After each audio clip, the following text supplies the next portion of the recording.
సంఘము యెరూషలేములో ప్రారంభమైంది. యెరూషలేములో ప్రారంభమైన సంఘమునకు గొప్ప హింస కలిగింది. అక్కడి నుంచి చెదరగొట్టబడ్డారు.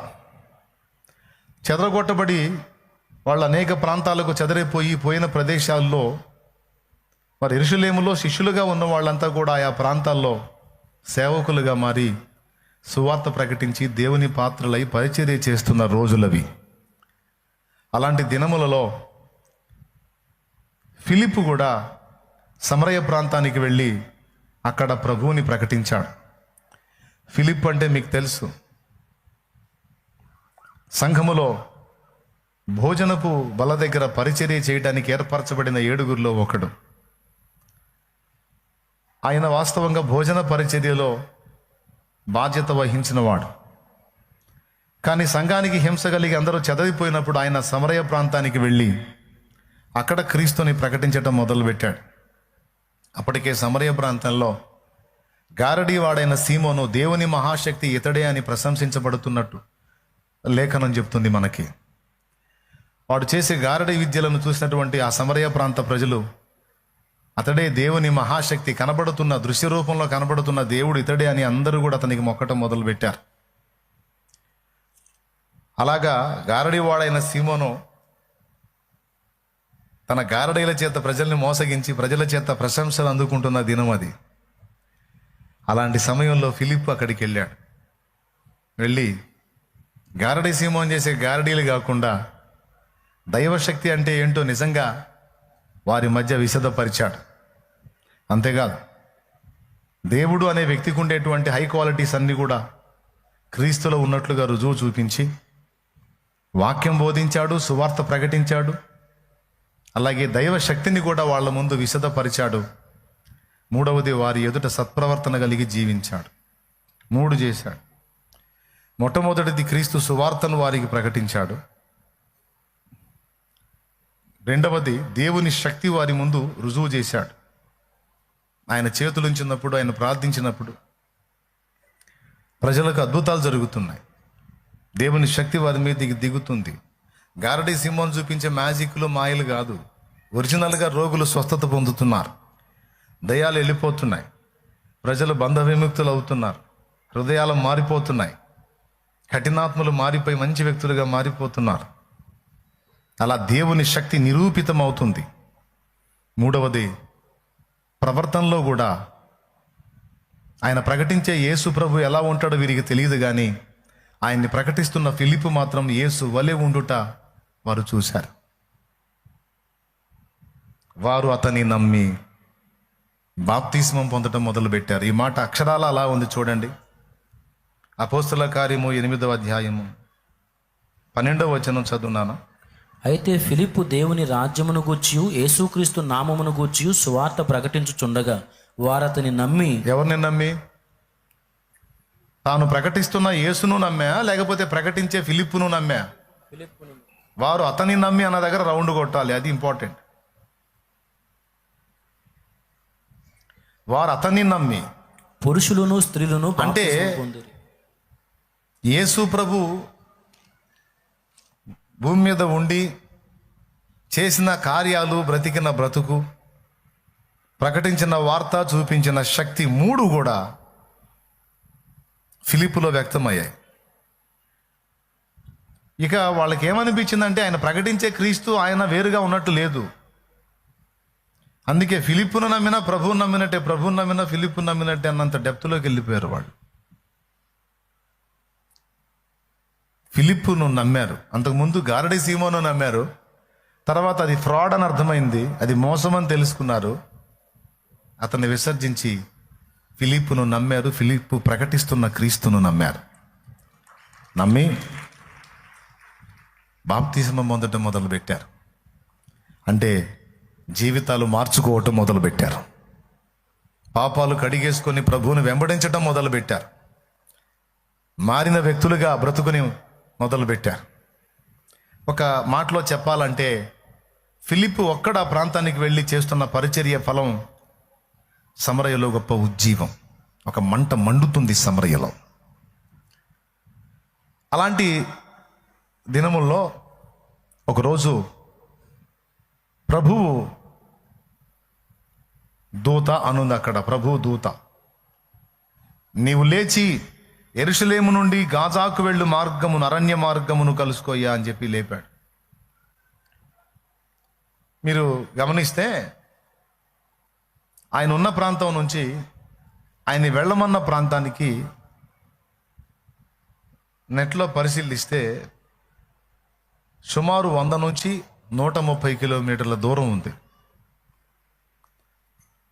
100 నుంచి 130 కిలోమీటర్ల దూరం ఉంది. కనీసం 70-80 కిలోమీటర్లు అనుకోండి, ఏం పోయింది, కాస్త ఎక్కువ తక్కువ, అదేం తక్కువ దూరమా? ఒక 100 కిలోమీటర్లు అంటే తక్కువ దూరమా? 80 కిలోమీటర్లు అంటే తక్కువ దూరమా? ఇక్కడ నుంచి విజయవాడ అంత దూరం. నీవు యెరూషలేము నుండి గాజాకు పోవు అరణ్య మార్గమును కలిసి కొనుము అన్నాడు. ఎందుకు నాయనా అని ఫిలిప్ అడగలా, ఎందుకో ఆయన చెప్పలా. నువ్వు బయలుదేరు పద అన్నాడు. సరే, ఈయన నడుం కట్టుకొని నడక మొదలుపెట్టాడు. ఈయన నడక మొదలుపెట్టాడు. ఆత్మ ఆయన అమాంతం ఎత్తాడు, తీసుకెళ్ళి ఆ మార్గం దగ్గర నిలబెట్టాడు. కరెక్ట్గా రథం వెళ్తుంది ముందు, ఆయన ముందే దాటి వెళ్తుంది. దేవుని ఆత్మ అన్నాడు, నీవు ఆ రథం వెంట పో, ఆ రథం మీద కూర్చున్న వాడిని ప్రశ్నించుమని మాట్లాడాడు. పోయి ఆ రథమును కలుసుకో అన్నాడు.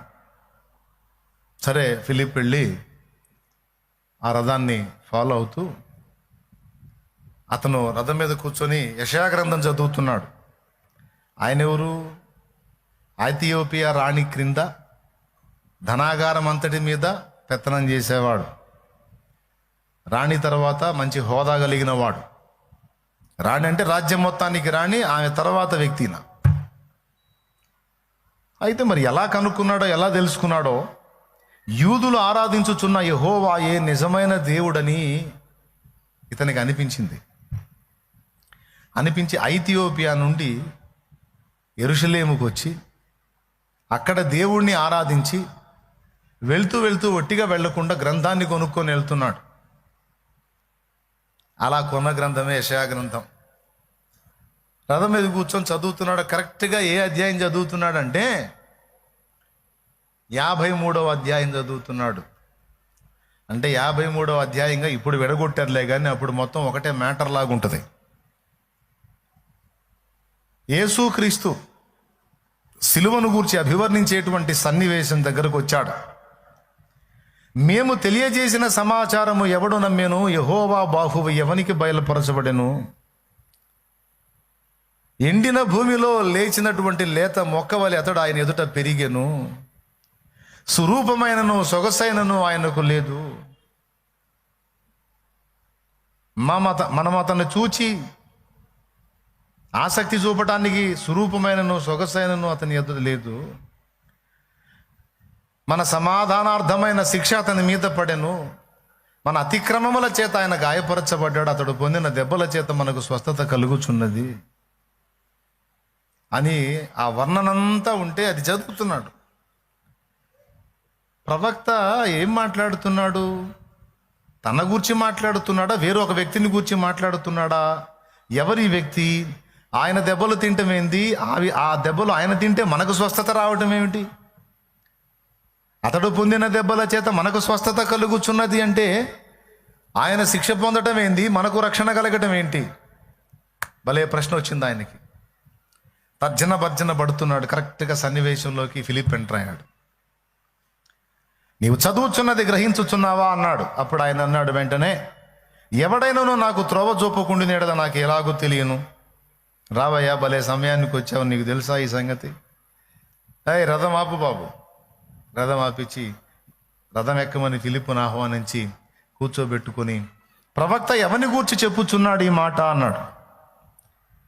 అప్పుడు ఇక ఫిలిప్పు దాన్ని అనుసరించి అతనికి సువార్త ప్రకటించాడు. తర్వాత అతడు, అదిగో నీళ్లు, పొందటానికి నేను సిద్ధంగా ఉన్నాను, ఇవ్వటానికి నువ్వు సిద్ధమా? నీళ్లు సిద్ధం, నేను సిద్ధం. ఇవ్వటానికి నువ్వు సిద్ధమా అంటే నువ్వు పూర్ణముగా విశ్వసించినచో నీవు పొందవచ్చు అని ఫిలిప్పు ఆయన్ని తీసుకెళ్లి ఆ నీళ్లలో బాప్తిస్మం ఇచ్చి రథం ఎక్కించాడు. అప్పుడు ఆ నపుంసకుడు సంతోషించుచు తన త్రోవను వెళ్ళిపోయెను, ఫిలిప్పు ఆ జ్యోతిలో కనబడెను అనుంది. అదండి టోటల్ మ్యాటర్ మనం చదువుకున్నది. సమరయ ప్రాంతంలో ఉజ్జీవం అద్భుతంగా రగులుతున్న వేళ, అక్కడ చాలామంది ప్రజలు రక్షింపబడుతున్న వేళ, అంతమందిని పక్కన పెట్టేసి ఒక్కడి కోసం దేవుడు చింత కలిగి ఉండటం, ఆ ఒక్కని కోసం భక్తుని పిలిచి నడిపించటం అనేది ఆలోచించాల్సిన విషయం. దేవుని దృష్టిలో ఒక పెద్ద గుంపు సమూహానికి ఎంత విలువ ఉందో ఒక్క మనిషికి కూడా అంతే విలువ ఉంది. 99 గొర్రెలు కొండల మీదే మేస్తూ ఒక గొర్రె తప్పిపోతే మేస్తూ ఉన్న దగ్గరే ఉన్న 99 గొర్రెలను పట్టించుకోకుండా తప్పిపోయిన ఒక గొర్రె కోసం వెతకడానికి పోతాడు కాపరి. 99 ఉన్నాయిలే, ఈ 99తో పోలిస్తే ఒకటెంత అనుకోడు. అది ఎలాగో ఒక గుంపు సమూహం దేవునికి విలువైందే, అలాగే ఒక్కడు కూడా దేవునికి విలువైనోడే అనేది ఒకటి స్పష్టంగా మనకు అర్థమవుతుంది. ఆ ఒకడేగా ఈ ఊరిలో, పోనీ అబ్బా పోనీ ఒకటేగా, పోతే పోయాడులే, ఆ ఊరి నాశనంలో వాడు కూడా పోతే పోయాడు అనుకోడు. 99 మంది పాపులున్న ఒకడు నీతిమంతుడు ఉంటే ఆ ఒకడిని ఫిల్టర్ చేద్దాం అనుకుంటాడు దేవుడు. దేవుని మనస్సు అది. నోవా జలప్రళయం సమయంలో అందరూ పాపం చేసి తమ మార్గాలు చెడగొట్టుకుంటే నోవా ఫ్యామిలీ మాత్రం విశ్వాసం గలవారై దేవుని యందు భయభక్తులు కలిగి ఉన్నందుకు అంతమంది మీదికొచ్చే ఉగ్రతలో ఈ కుటుంబం అతడు నాశనం కాకుండా ఒక ఓడ చేయించుకోమని పురమాయించి, కొలతలిచ్చి, డిజైన్ ఇచ్చి అందులో ఆ కుటుంబాన్ని చేర్చి అతడు తర్వాత అతని కుటుంబం మనుగడ సాగించడానికి కావలసిన సమస్తము రెడీ చేసి అతని కోసం ప్రపంచంలో ఉన్న దాదాపు జంతువులు, పశువులు, పక్షాదులు మొత్తాన్ని కూడా భద్రం చేసి ఆ ఒక్క కుటుంబాన్ని మళ్ళా మనుగడలోనికి తీసుకొని రావడానికి ఎంత రిస్క్ చేస్తాడో దేవుడు. దేవుని మనస్తత్వం అదండి. గుంపుకే ప్రాధాన్యతనిచ్చి ఒకనికి విలువనివ్వడు అనేది కాదు. దేవునికి గుంపెంత విలువైందో ఒక్కడు కూడా అంతే విలువైనోడు. ఈరోజు సామూహికంగా మనం ఎంత విలువైన వాళ్ళమో వ్యక్తిగతంగా మనందరినీ కూడా పర్సనల్గా దేవుడు విలువగానే ఎంచుతాడు. అలాగూ ఒక్కని కోసం 100 మైళ్ళ దూరం ప్రయాణం చేయించాడు ఫిలిప్పుని. ఒక్కని కోసం. బాగా వినాలి. ఎవరి కోసం? ఒక్కరి కోసం.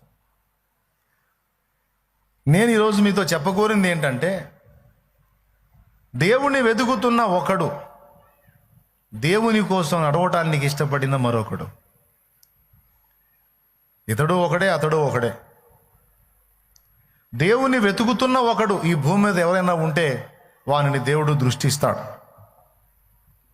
దేవుడు చెప్పిన మాట చొప్పున నడవాలని ఎవడైనా ఆశపడితే దేవుడు వాణ్ణి కూడా దృష్టిస్తాడు. మొదటిది ఎవరిని? దేవుని వెతుకుతున్న వాడెవడో భూమి మీద వానిని గుర్తించి దేవుడు వాని కోసం శ్రద్ధ వహిస్తాడు. దానికోసం అవసరమైతే భక్తుల్ని, వ్యక్తుల్ని పంపిస్తాడు. రెండవది, దేవుని కోసం నడవాలనుకున్న ఒకరిని కూడా దేవుడు దృష్టిస్తాడని చెప్పాను నేను. దేవుడు ఏమన్నాడంటే ఫిలిప్పుతో, నీవు లేచి యెరూషలేము నుండి గాజాకు వెళ్ళు, అరణ్య మార్గమును కలుసుకో అన్నాడు. వెళ్ళమని చెప్పింది ఎవరు? బయలుదేరమని చెప్పింది ఎవరు? దేవుడే. ఎప్పుడైతే ఫిలిప్పు నడుం కట్టుకొని దేవుడు చెప్పిన మార్గంలో నడవటం మొదలుపెట్టాడో అక్కడేమో రథం బయలుదేరింది. మీరు ఆలోచించండి, ఫిలిప్పు వెళ్ళి ఆ మార్గాన్ని కలుసుకున్న దాకా రథం ఆగిద్దా? వెళ్ళిపోయింది. ఎప్పుడైతే ఫిలిప్పు దేవుని మాట చొప్పున నడుం కట్టుకున్నాడో, నడక మొదలుపెట్టాడో, నేను ఇందాక మాట్లాడుతూ అన్నాను, ఆత్మ అతన్ని అమాంతం ఎత్తుకొని పోయాడు అని. ఆ తర్వాత ఆ జ్యోతిలో కూడా తీసుకెళ్ళి పెట్టింది ఆత్మే. మీరు నమ్మండి, నమ్మకపోండి, ఇది అక్షరాల నిజంగా జరిగినటువంటి సన్నివేశం. ఒక వ్యక్తి దేవుడు చెప్పినట్లుగా నడక మొదలు పెడితే కాస్త ఆ ఊరు దాటగానే అలాగూ అతన్ని దేవుని ఆత్మ గాల్లో తీసుకెళ్లటం అనేది మీరు ఊహించగలరా? నిమిషాల వ్యవధిలో, క్షణాల వ్యవధిలో తీసుకెళ్ళి చేరవలసిన గమ్యానికి చేర్చటం అనే విషయాన్ని నమ్మగలరా? కానీ అక్షరాల జరిగింది. ఇది ఫిలిప్పు ఒకటి విషయంలోనే కాదు, ఏలియా విషయంలో కూడా అదే జరిగింది. 3.5 సంవత్సరం వర్షాన్ని బంధించిన దేవుడు మళ్ళా ఏలియా ప్రార్థన విని వర్షాన్ని భూమి మీద పంపించడానికి ఇష్టపడ్డాడు. అప్పుడు ఏలియా అహబు యొక్క రథమును ఎదుర్కొని చెప్తాడన్నమాట, నీవు ఇజ్రాయేలుకు వెళ్ళు, మోపైన వాన కురిసిద్ది, వెళ్ళిపో అని చెబితే అహాబు చాలా వేగంగా పరిగెత్తే గుర్రాలు కలిగిన రథం మీద ఇజ్రాయేలుకు బయలుదేరుతాడు, ఇజ్రాయేలు ప్రాంతానికి. అయితే ఏలియా నడుము కట్టుకొని ఆత్మచేత ఇజ్రాయేలుకు నడిపించబడతాడు, ఇజ్రాయేలుకు పోతాడు. గుర్రాలు ఎంత వేగంగా పరిగెత్తుతాయి, అందులో రాజు యొక్క రథాశ్వాలు అంటే చాలా స్పీడ్. పిచ్చి పిచ్చాటిని కట్టరు రాజు రథానికి, శ్రేష్టమైనవి, బలమైనవి, చురుకుగా పరిగెత్తగలిగినవి కడతారు. అందులో ఏలియా ముందే చెప్పాడు, మోపైన మెండైన వాన కురిసిద్ది, ముద్ద అయిపోతావు, వెళ్ళిపో అని చెప్పాడు. స్పీడ్గా దోలుతున్నాడు. ఇంత వేగంగా పరిగెత్తిన గుర్రాలు ఇజ్రాయేలు గుమ్మానికి చేరేసరికి అక్కడ ఉన్నాడు ఏలియా. మళ్ళీ ఏలియాకు రథం లేదు, గుర్రాలు లేవు, 2 కాళ్లే. దేవునికి స్తోత్రం కలుగునుగాక. అరణ్యంలో ఆశువుగా ఏలియా నడుచుకుంటూ పోయిన దూరం, బదరీ వృక్షం కింద పండుకోవడానికి పోయిన దూరం మామూలు మనిషి నడిస్తే 1 రోజు ప్రయాణం. నడకతో మొదలు పెడితే దిన ప్రయాణం అంత దూరం అన్నాడు. ఎప్పుడన్నా ఆలోచించారా మాట? 1 దిన ప్రయాణం అంత దూరం లోపలికి పోయి అరణ్యంలో ఒక బదరీ వృక్షం చూసుకొని, బదరీ వృక్షం అంటే తెలుసా మీకు? రేగు చెట్టు. దేవునికి స్తోత్రం. రేగు చెట్టుకు నీడాడున్నది సోదరా అని అనకండి. రేగు చెట్టుల్లో జాతులు ఉన్నాయి, అంజులలో జాతులు ఉన్నాయి, ద్రాక్షల్లో జాతులు ఉన్నాయి, మామిడిలో జాతులు ఉన్నాయి. చెట్టు ఎప్పుడు కూడా, ఏ చెట్టు కూడా ఒకే జాతి ఉండదు. రకరకాల, ఒకే టైపు చెట్టు రకరకాల జాతులు ఉంటుంది. బంగినపల్లి మామిడి, చిత్తూరు మామిడి, ముంత మామిడి, ఏమంటే రసం మామిడి, ఉలవపాడు మామిడి. నేను తిన్న మామిడికాయల్లో అత్యంత తీయదనం, మాధుర్యం ఉన్న మామిడి ఉలవపాడు మామిడి. పెద్ద టేస్ట్ ఉంటుంది, ఫుల్ స్వీట్ ఉంటుంది. ముందే ఆకలి అవుతుంది, మామిడికాయలు కావాలి ఎందుకు లేరయ్యా ఇప్పుడు మరి అనుకోకండి. సందర్భం వచ్చింది కాబట్టి జాతులన్నీ కదా. రేగులో ఒక జాతి ఉంటుంది అన్నమాట.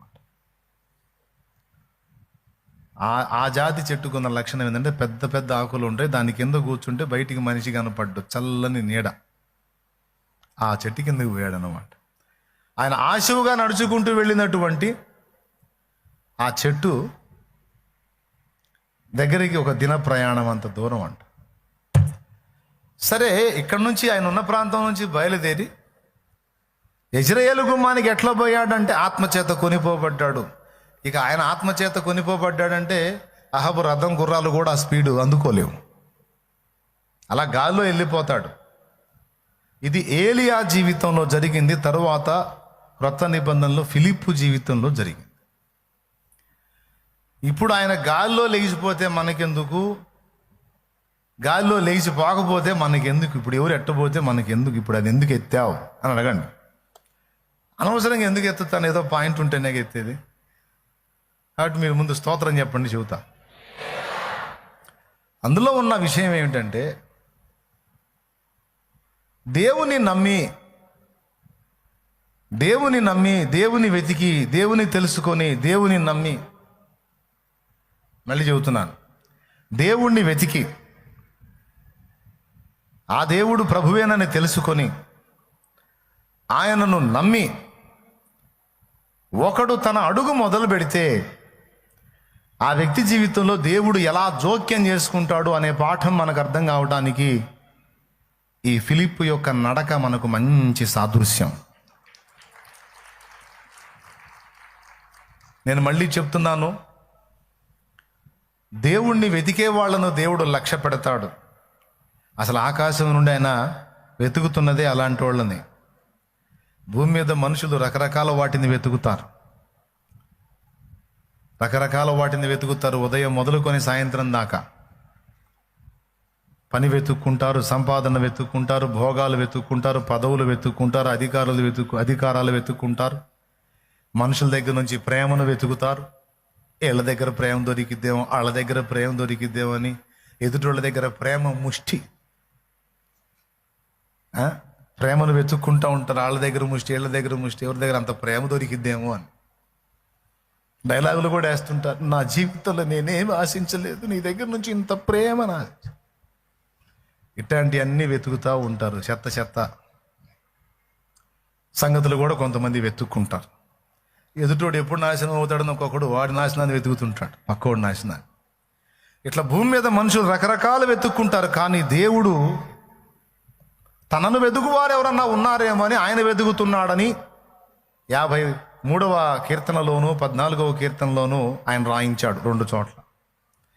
వివేకము కలిగి దేవుని వెతకువారు కలరేమో అని దేవుడు ఆకాశం నుండి నరులను పరిశీలించెను. చాలు, ఇక నాకెళ్ళి చూడండి, జస్ట్ రిఫరెన్స్ రాసుకోండి, గుర్తుగా. దేవుణ్ణి వెతికే వాళ్ళు ఎవరన్నా ఉన్నారేమో అని దేవుడు మనుషుల్ని భూమి మీద వెతుకుతున్నాడంట. అలా మన జీవితంలో మనకు తెలియకుండా ఒక దినాన దేవుణ్ణి వెతకటం జరిగింది. దేవుడు మనల్ని దర్శించటం, మనల్ని కలుసుకోవటం అనేది జరిగింది. అన్నీ బాగున్నప్పుడు వెతకపోయినా అగసాట్లోనే వెతికాం మనం. అప్పుడే యేసయ్య మనకు అందుబాటులోకి వచ్చాడు, మనకు దొరికాడు, మనకు తెలిసాడు. ఎంతమంది ఒప్పుకుంటారు? ఖచ్చితంగా అదే వాస్తవం. మనం బాధలలో వెతికాం, నిజదేవుడు దొరికాడు. తర్వాత ఆయన్ని నమ్మాం, నడక మొదలుపెట్టాం. ప్రియులారా, దేవుడు ఎంత నమ్మకస్తుడు, ఎంత ప్రేమ గలవాడంటే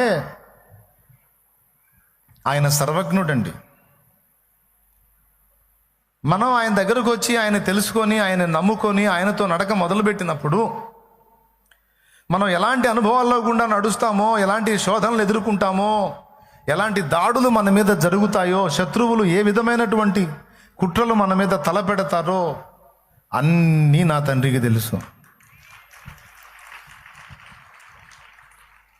ఆయనకి ఎంత పెద్ద మనసు అంటే, మనమేమో సహజంగా విశ్వాస జీవితాన్ని ఏదో క్యాజువల్గా జీవిస్తున్నట్టు మనకు ఉంటుంది, కానీ మనల్ని మనం కూడా అర్థం చేసుకోనంతగా ఆయన అర్థం చేసుకుంటాడు.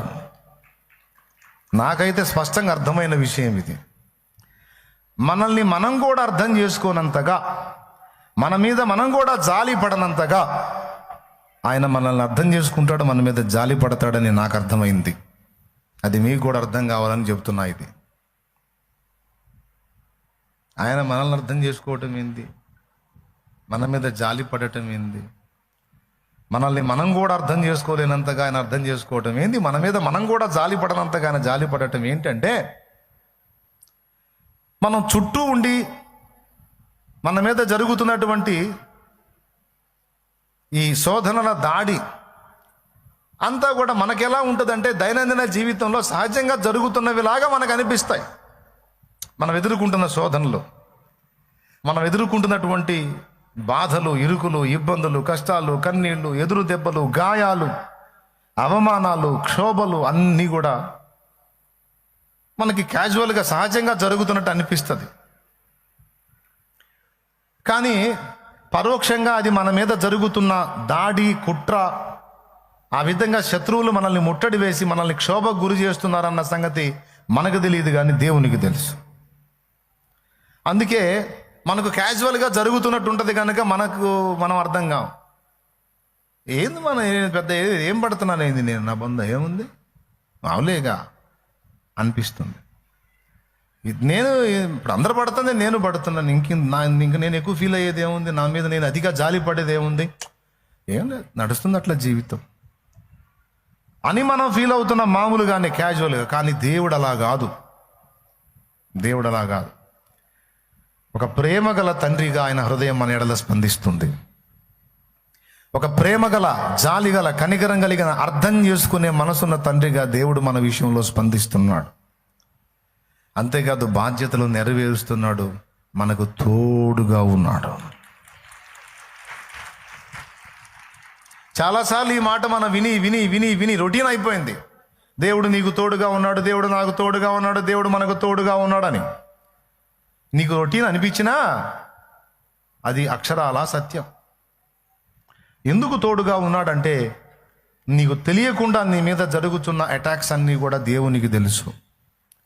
నీకు సహజంగా అనిపిస్తున్న విషయాలు కూడా ఒక కుట్ర ప్రకారం నీ మీదికి వస్తున్నాయని నీకు తెలియకుండానే నీవు ఆ బాధలు పడుతున్నావని, నీకు అది తెలియదని ఆయనకు తెలుసు.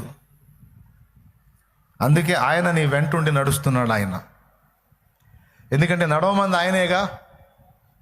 పిలిచాడు, బయలుదేరన్నాడు.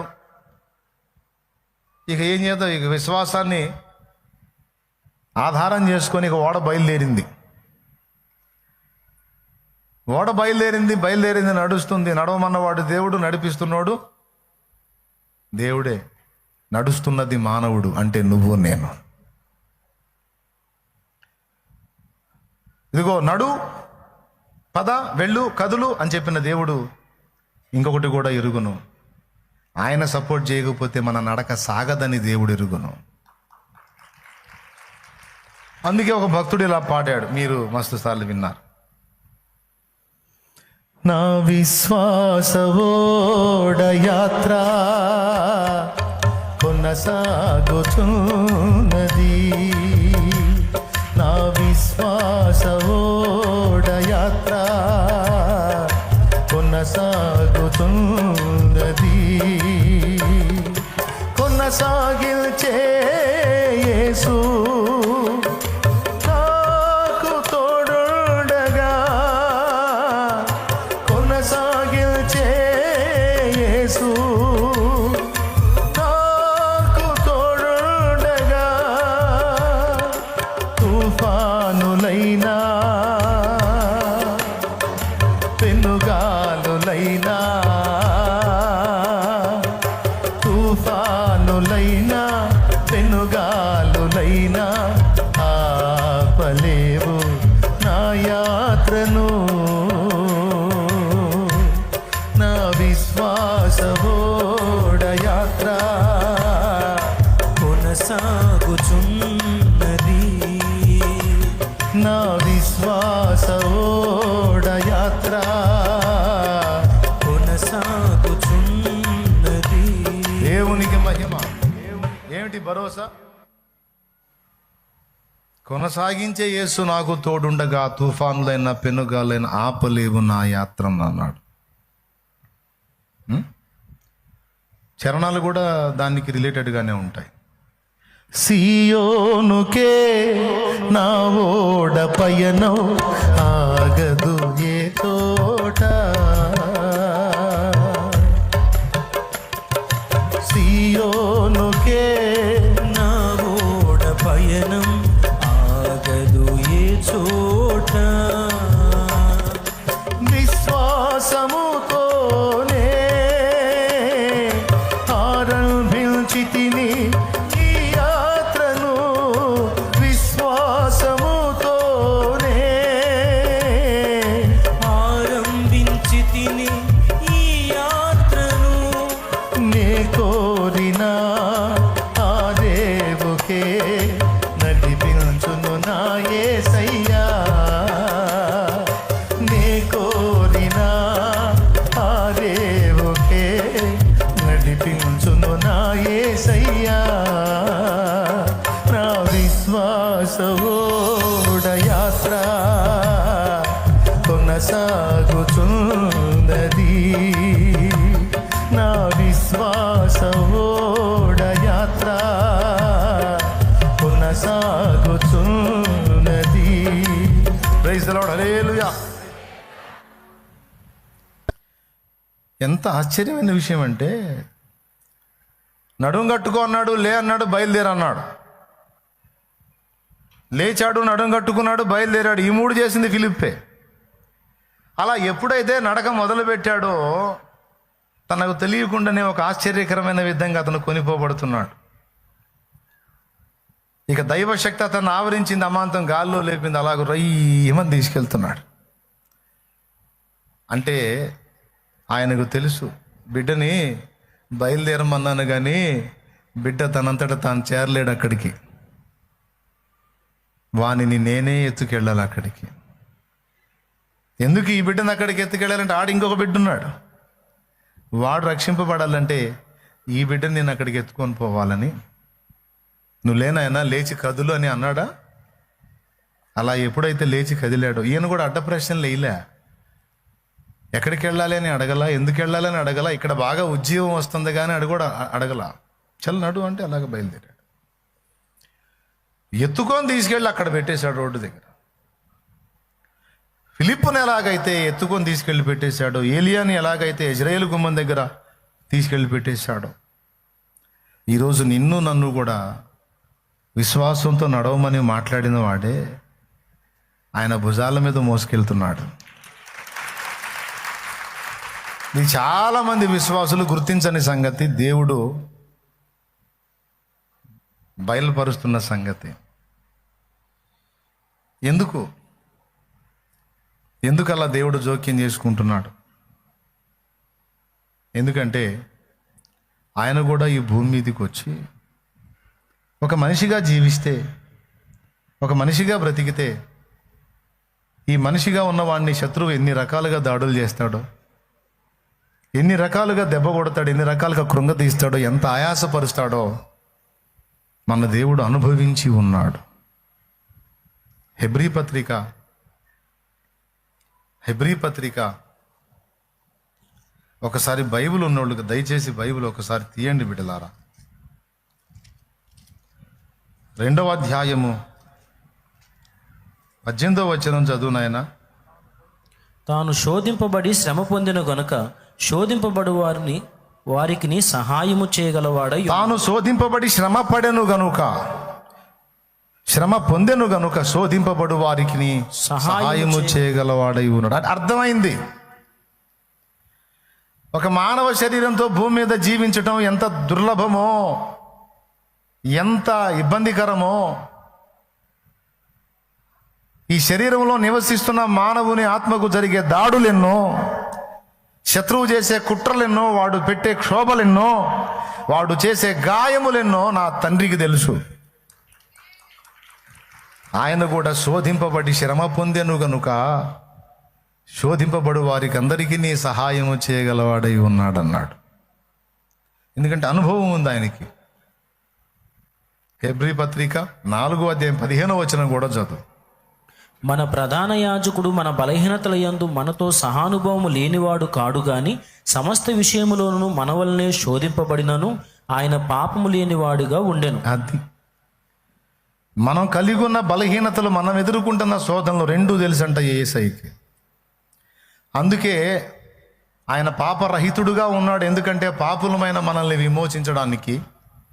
రెండవది, ఆయన మనకు తోడై ఉన్నాడు. ఎందుకంటే శ్రమ పొందుతున్న మనకి సమాధానం ఇవ్వటానికి. ఎందుకంటే ఇదంతా ప్రాక్టికల్గా ఆయన కూడా అనుభవించాడు కాబట్టి.